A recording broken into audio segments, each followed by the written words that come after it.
చాలా మంది డిగ్రీ చదివినా ఇంజనీరింగ్ చదివినా ఇంగ్లీష్లో ఎందుకు మాట్లాడలేకపోతున్నారు?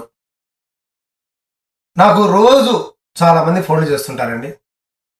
సార్, నేను బీటెక్ చదివాను లేదా చదువుతున్నాను, ఇంగ్లీష్ రేపు జాబ్కు వెళ్తే చాలా ఇంగ్లీష్ ప్రాబ్లం అవుతుంది, మాట్లాడలేకపోతున్నాను, ఎదురు వ్యక్తి చెప్పేది అర్థమవుతుంది. చాలామంది అండి, డిగ్రీ చదివిన వాళ్ళు అయితేనేమి, బీటెక్ స్టూడెంట్స్ అయితేనేమి మాట్లాడుతున్నారు ఫోన్ చేసి ఈ విధంగా. దానికి కారణం ఏంటి? పెద్ద పెద్ద పుస్తకాలు, ఇంజనీరింగ్ అనేది ఇంగ్లీష్ మీడియం ఉంటుంది కాబట్టి క్లాస్ రూమ్లో టీచర్ ఇంగ్లీష్లో చెప్తాడు. ఎలా అయితేనేమి మొత్తానికి కోర్సు కంప్లీట్ చేస్తున్నారు. బయటికి వెళ్ళి ఉద్యోగ ప్రయత్నానికంటూ వెళ్తే అక్కడ ఉద్యోగం ఇచ్చేవాళ్ళు కూడా మెయిన్గా చూసేది మార్క్స్ చూడడంలే, అతని కమ్యూనికేషన్ స్కిల్ ఎలా ఉంది, తర్వాతనే మార్క్స్. అంటే ఒక వ్యక్తికి 60 మార్కులు వచ్చి ఒక వ్యక్తికి 90 మార్కులు వచ్చి 90 మార్కులు వచ్చిన వ్యక్తి కమ్యూనికేషన్ స్కిల్ లేకుండా 60 మార్కులు వచ్చిన వ్యక్తి కమ్యూనికేషన్ స్కిల్ బాగుంటే 60 మార్కులు వచ్చిన కమ్యూనికేషన్ స్కిల్ ఉన్న స్టూడెంట్నే సెలెక్ట్ చేసుకుంటున్నారు. ఏదో చదివాము, అయిపోయింది, పరీక్ష రాసాము, ఒక్కసారి బయటకు వచ్చేసరికి ఒక ఉద్యోగ ప్రయత్నానికి వెళ్ళినా ఇంగ్లీష్ ఇంగ్లీష్ ఇంగ్లీష్ ఇంగ్లీష్. సరే, దానికి కారణం ఏంటి? ఫస్ట్ గుర్తుపెట్టుకోండి, చదివే చదువుకు స్పోకెన్ ఇంగ్లీష్కు సంబంధం లేదు. చదివే చదువుకు స్పోకెన్ ఇంగ్లీష్కు సంబంధమే లేదండి. ఎందుకంటే మన కళ్ళ ముందు 5వ తరగతి చదివిన వ్యక్తి కూడా బ్రహ్మాండంగా ఇంగ్లీష్ మాట్లాడుతున్నట్టు చూసామా లేదా? అదేవిధంగా బాగా చదువు చదివిన వ్యక్తి ఇంగ్లీష్ లాగా బాధపడుతున్నది చూస్తున్నాం. అంటే తక్కువ చదువుకొని బ్రహ్మాండంగా మాట్లాడుతున్న వాళ్ళు కనపడుతున్నారు, ఎక్కువ చదువుకొని ఇంగ్లీష్ మాట్లాడలేక బాధపడుతున్న వాళ్ళు కూడా కనపడుతున్నారు. అంటే దీని అర్థం ఏంటి? చదివే చదువుకు స్పోకెన్ ఇంగ్లీష్ సంబంధమే లేదు.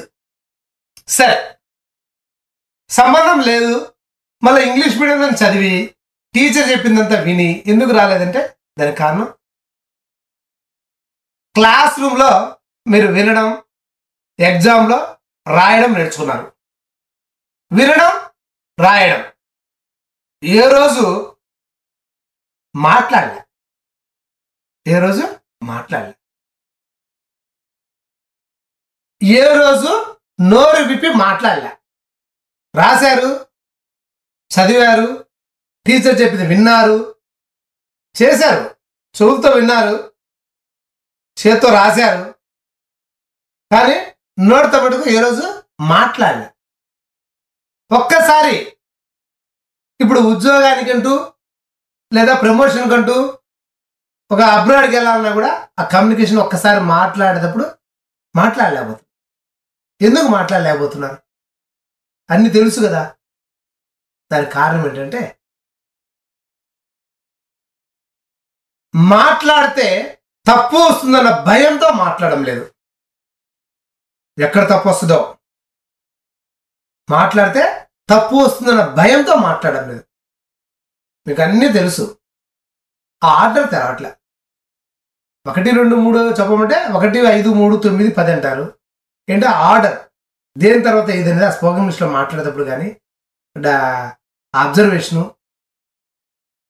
ఒక్కసారి చదువు అయిపోయో లేదా చదువుతున్నప్పుడు మీరు ఒక్కసారి ఇంగ్లీష్ రాలేదని బాధపడుతున్న టైంలో మాట్లాడాలని ప్రయత్నిస్తే నోట్లోంచి మాట రావట్లేదు. ఎక్కడ భయం. దానివల్లనే మేము ఇట్లా రకరకాల భయాన్ని ఇవ్వడానికి సూత్రాలు. అయితే ఈ సూత్రాలు నేర్చుకున్నంత మాత్రం రాదు, మళ్ళీ మీరు ఆ సూత్రాలను ఇంప్లిమెంట్ చేయాలి. అంటే కరెక్ట్గా మేము చెప్పాలంటే, మీరు సైకిల్ తొక్కేటప్పుడు కింద పడకుండా నేర్చుకోలేరు. అయితే ఇప్పుడు లేటెస్ట్గా సైకిల్కు 2 పక్కల వీల్స్ ఉండేటట్టుగా కింద పడకుండా వచ్చి ఆ విధంగా మేము ఉపయోగపడతాం. సైకిల్ ఏమో తొక్కందేమో రాదు, అది తొక్కేటప్పుడు భయం.